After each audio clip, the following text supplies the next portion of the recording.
Hey, what's up, everybody? This is Tasha.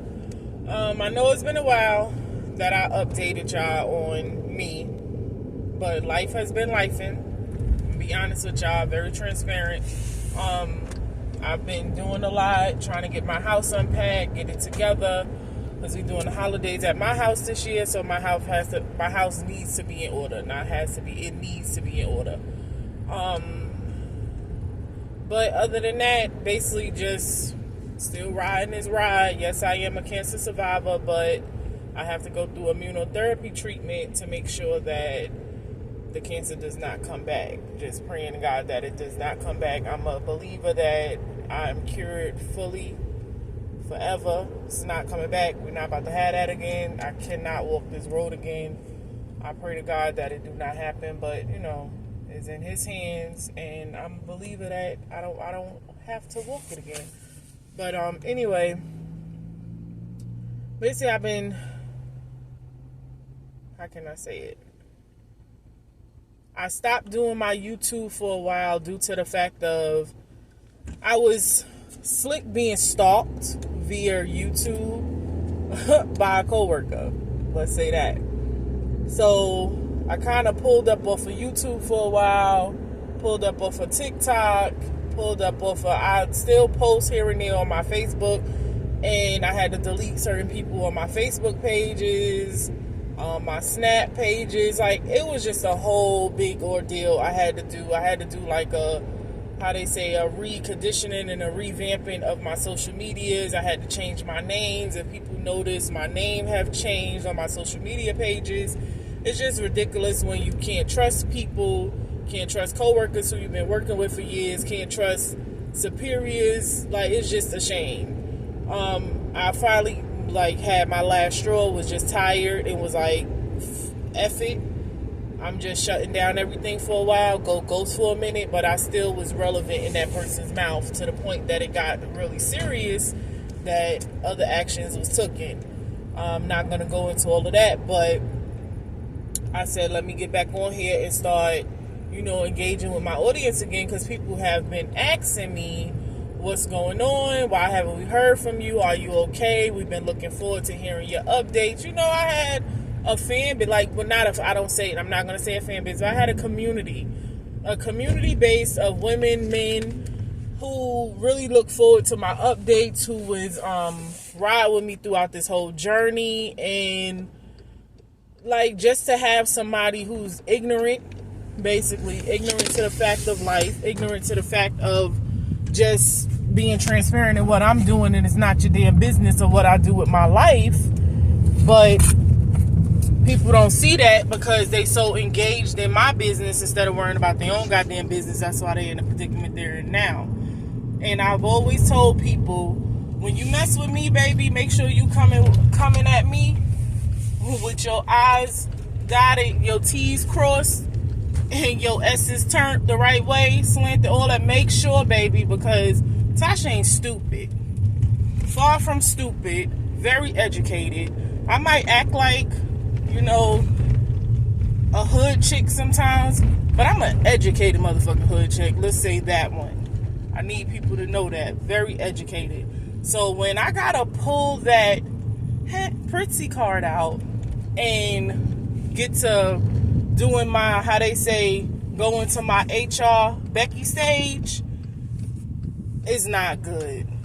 It's not good. When I gotta go into that stage of having to get very professional and come out of the chill stage, it's not a good look.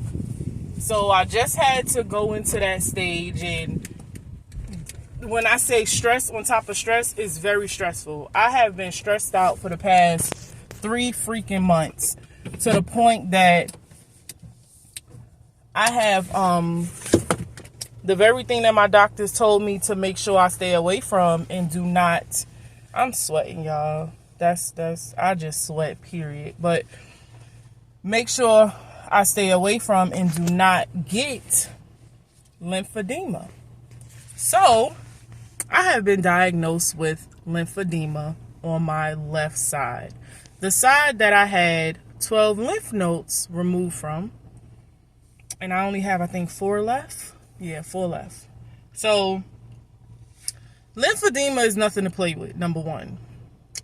I will deal with this for the rest of my life. I almost lost full mobility in my left side, my left arm. I noticed something was wrong when I was cooking one day, and now that ain't sweat, that's that damn gel. I was cooking, and anybody knows Pyrexes is not cheap. I broke 2 Pyrexes in one day. They fell out my hand. And I was like, what the hell? What's going on? What's the matter? Like, what's going on? And I got nervous. And I called my mom, and I was like, I done dropped 2 Pyrexes. And they were on their way here. They was on their way down here, her husband. I was in the backyard, and I was barbecuing. And she was like, Tasha, just wait. We on our way. I was like, Ma, it's not that. Something going on with my arm. And she was like, something going on with your arm? I was like, yeah. So I just thought maybe it was I was too tired.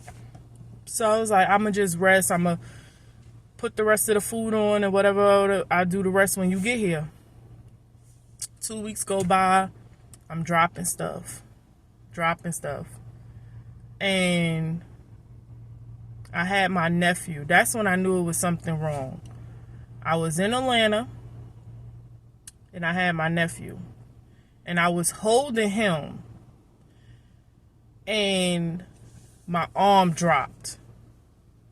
Now, anybody know, whatever's in your hand, a baby, is like you get strength from nowhere.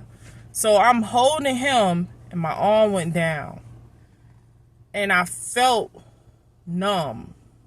I didn't drop him. Thank God I did not drop him. But my arm went numb on me. And I just held him closer, and we was in the room, so I slid him down on the chair. That's when I said, something going on, I gotta get this checked. Now, mind you, I haven't got my nephew since then. My brother was like, I know my brother's saying here like, damn, she ain't come get the baby yet. I haven't been to get my nephew because that scared me. I'm like, fuck, I cannot be right now. Until I get this lymphedema under control, I don't trust myself to be left with him. You know, I'm very responsible. I don't play that. Until I get full mobility of this left arm again, I will not go get my nephew because that's endangering him. Like, can't have that. So, anyway, I ended up going to the doctor, spoke to my doctor about it, diagnosed me with lymphedema. First thing he said was, your level's been off anyway, your last 3 treatments. What's going on? Mind you, the treatment before that, treatment that I was at, he told me whatever it is, let it go. A co-worker, guys, a superior, a sergeant, had me to the point where I was ready to walk off my job. Had me to the point that I was stressed out because anybody that knows me know I'ma speak up for myself. I don't give a fuck about your title. I don't care about none of that. I'ma speak for Tasha because no one else can speak for me. You're not gonna talk to me crazy. But he was running around asking questions about me, going to people that I talked to. Then one individual that I talked to, I'm thinking gonna come back and be transparent with me. Nothing. Someone else that I talked to came back, gave me the rundown. Yo, such and such and such. I need you to watch. Da-da-da-da. Such and such. I told them they want to know anything, they need to go to you. And that's it. So my whole thing is, you so bothered by me. By little old Tatum, Tasha. You so bothered by me that it's disrupting your life. And disrupting the way you do your job. And got it to the point where, now we down here in the South. I'm in the state. Oh, Lord, I got to call you right back, bro. And I'm going to hear his mouth. I already know it. I'm going to hear your mouth. But, it's like being down here in the South, work the right state, you can fire your ass, they don't care. But also with my job, how can I put it without, because everybody know what kind of field I work in, so certain shit you can say and certain shit you can't say. So basically, I don't hold my tongue, no. I'm known as the verbal officer, I am. But I'm at the point of now, I'm tired of talking. Now it's time to show actions. So I have been, how they saying, quiet but loud, if you get it. I've been very quiet, but I've been very loud. Because I had to move different. Because, I'm going to be honest with you, white people, they look at us black people like we're dumb. And then for another black man to keep trying to run down on me because he trying to run around like he's an Uncle Tom, I got a problem with that. So I had to humble him. So my thing is, within humbling this man, caused my stress to go through the roof to the point where now I'm dealing with something. I beat cancer, kicked cancer's ass. But the very thing that my doctors told me to make sure, Natasha, stay stress-free. Natasha, stay away from stress. Adamant. Natasha, stress is not going to be good. Stress is not going to be a positive thing throughout this journey. Stress this, stress that, stress this. And I was waking up every day and dreading putting on my uniform. Whereas I used to love putting my uniform on to go to work. But ever since this person started working at my facility, I hate clocking in. And when you get to the point where you hate clocking in and you start praying and asking God to open up other doors for you, is a problem. Because my thing is, this job has changed my life in a whole. I have always been transparent about that with y'all. This job has opened up doors for me that teaching didn't. I'm going to be honest with y'all. When I lived in Atlanta, I couldn't go buy a house.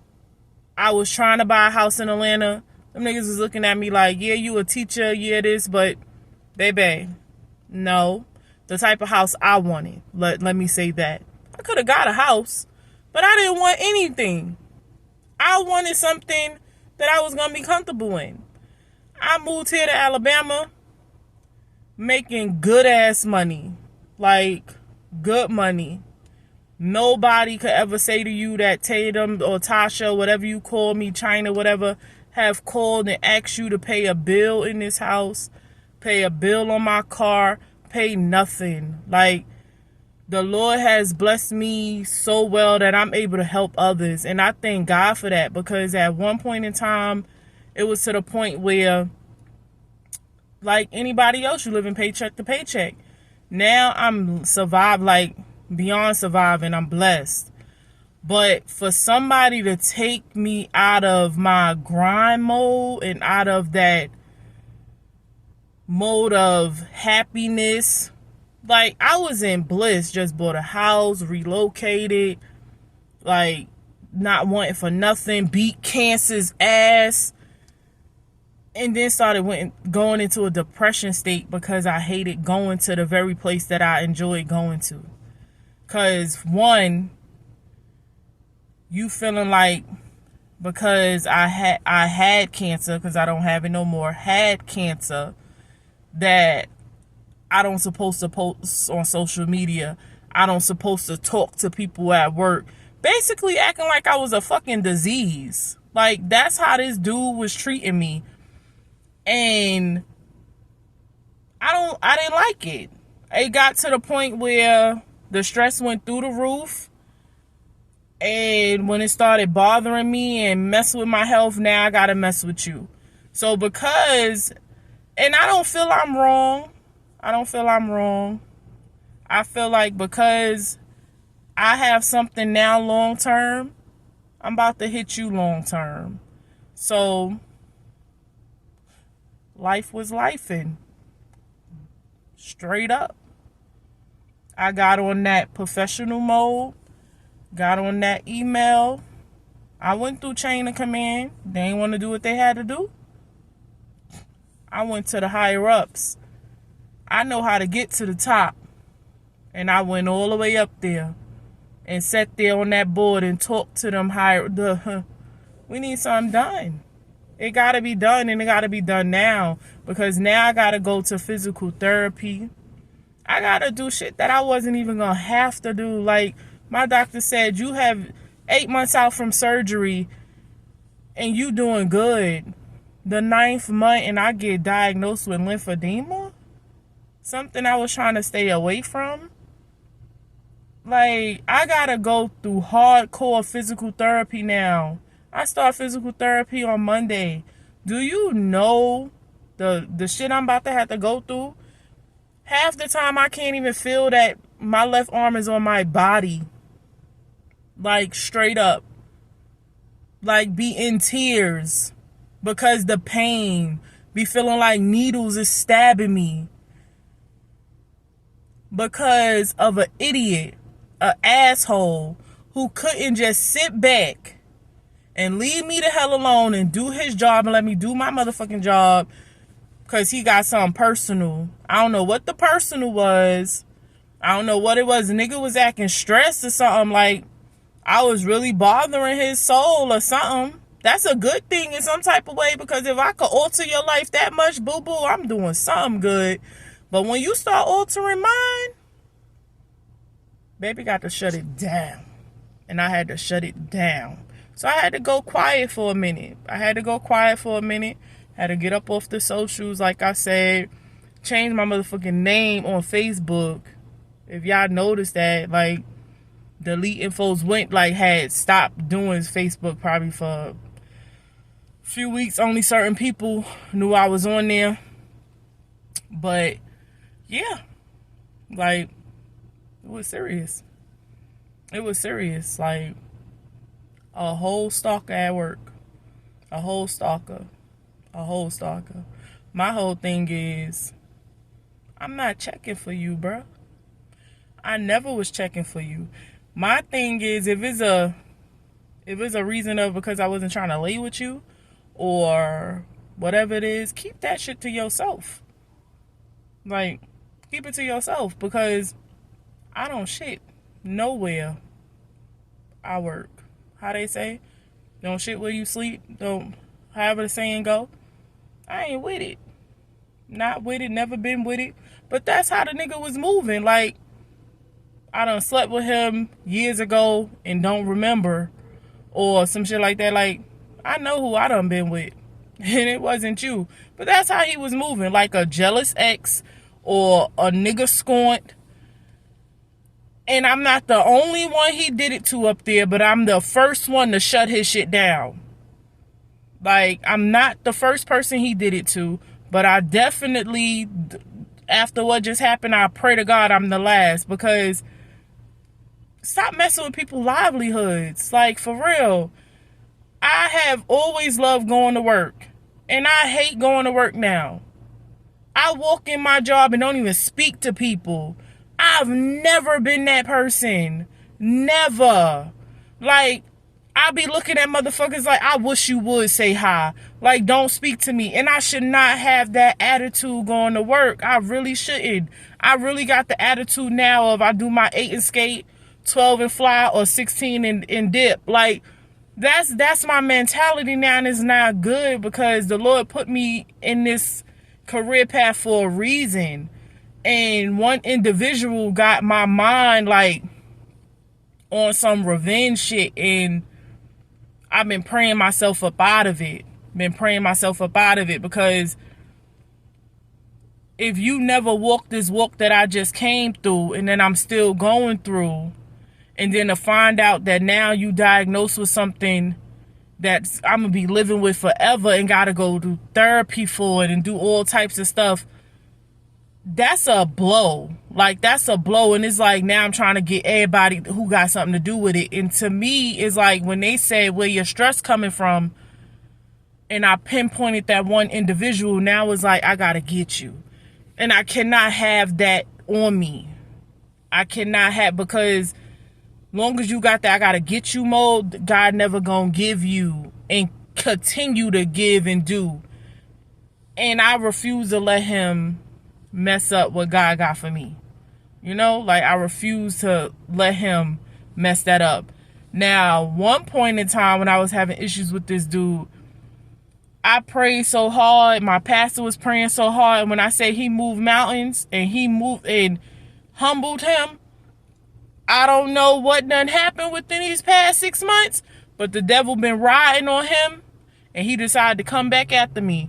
But when I tell you, I got to go in full prayer mode again, because I got to get myself back. Like, I'm just being honest with you. I got to get myself back. Like, because I'm sitting here like, I've been in my house since February. My house should have been unpacked by now. It's not. I'm going to be honest. It's comfortable. My room unpacked. My baby JD room unpacked. My living room is halfway. My den is halfway. My theater room is unpacked and kind of got stuff in there, I guess. Like the stuff that I was like, I'm giving away. The other bedroom, my mother's room, that's a storage. I've been in there trying to get rid of stuff. So it's like, my house should have been finished by now. I've been in there. Shit. I've been in my house since February. Almost a year. And I'm doing Thanksgiving at my house. I gotta get my house together. And it felt like I was about to, like, literally was in a depression state. Yeah, I'm admitting it. I guess they say when you admit it, you accepted it. I was in a full depression state where I was going to work, coming home from work, getting straight into bed. I never forget, like 3 weeks ago, or probably a month ago, my off days. I'm trying not to cry, y'all. This shit about to hit me, but I laid in the bed for 3 fucking days. 3 days. 3 days. Like, I was ignoring my dog. I wasn't answering my phone. This was after they diagnosed me with lymphedema. It was, when I say, and then I was researching it and seeing what I'm about to deal with, what I've been dealing with. That shit, that blow hit and it hurt. It hurted so bad. I just laid in the bed. Just laid there for 3 freaking days. Didn't leave my house. Wasn't answering my phone. Barely ate. And when I did eat, I was throwing whatever it was. I didn't know what it was, just throwing it in my mouth. I'm a very healthy eater. Sometimes I slip up. I didn't care if I wasn't eating right at that moment. It was bad. It was bad. So when they say one person can alter your life, it's true. Just from stress, that one stress factor altered my life. That I have to wear a glove up my entire arm. It's not on right now because I have to give it a break. But it literally goes from the middle of my hand, like the middle, all the way up to here. My entire arm. The entire arm. And then I gotta do different exercises with it. Just to keep strengthening it for the day so it don't like feel like it's dead. Like half the time I literally feel like I don't have no arm. Like if literally feels dead, like just dead. Like right now it's moving up and down, it's not hurting. Normally I can't even lift it that high. Now mind you, a few months, like right after my surgery, I couldn't move my arm. Now it's getting back to that. And when they told me I gotta go through aggressive therapy, that broke me, man. Broke me. And I was ready to break him. I'm gonna just be honest with you. But how they say, I'm claiming my life back, I'm taking it back. I will not allow him to take up no more space in my head. The revenge that I had in me, I'm gonna let God handle it. And I gotta get back to me. I gotta get back to Tasha. Like, I always say, you could walk in my shoes. Whenever you want them, I take them off and give them to you. But trust and believe, 3 minutes in my shoes, you're gonna hand them right back. So I don't know what the problem is. Like, and that goes for anybody. Never look at somebody else's life and think it's better than yours and try to sabotage them. Like, just period. Like, that's why I say to myself, like, my one of my coworkers, we be joking and be saying work wife and all of this and stuff like that. She mad cool. Like, throughout this whole journey that I'm going through, she actually, like, whenever I say I want to do this or do that, she do it with me. I'm gonna be honest with you. We taking this ballet class. This is the second season we done took it together.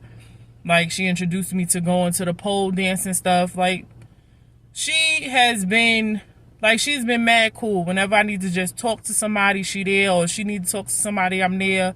I told her I wanted to start working out. She's like, I'll do it with you. She go with me to the park. We walk 3 miles. Like, no, she never complained about it. And we don't, how they say, you don't let nobody know as far as like at work what, like, that's what, I'm not saying individual name. She know who she is and that's it. Like, but it's like at work, you don't let nobody know, oh, that's my homie, this, that, and the third. Nah, because people really look at that in a different way. But sometimes, like, she don't realize a lot of the things that she was just stepping up and going with me and doing with me really helped, because I needed that support. You know what I mean? I needed that support. I needed that person to lean on at the moment. Like, going to the ballet thing, I didn't want to do it by myself. She was like, I'll do it with you. With me. Never had an issue. Never complained. Wanted to go walk, I'll do it with you. Come on. We could do it. Even, like, bringing up other stuff we could do. Finding other stuff we could do. That's the type of support you're supposed to have from the people around you going through what I just went through. And I pray to God that I be able to do it for somebody else. You know, that's what you need. Not the negative Nancy's and the bullshit ass people. Why? And it be your own kind. That's what I don't get. I said to the captain at my job, like, I'm gonna be transparent with you. I said it to him, like, y'all really got a problem, because so my doctor took me off a full restriction and y'all trying to throw me back on the floor. I'm not doing it. And I told him that.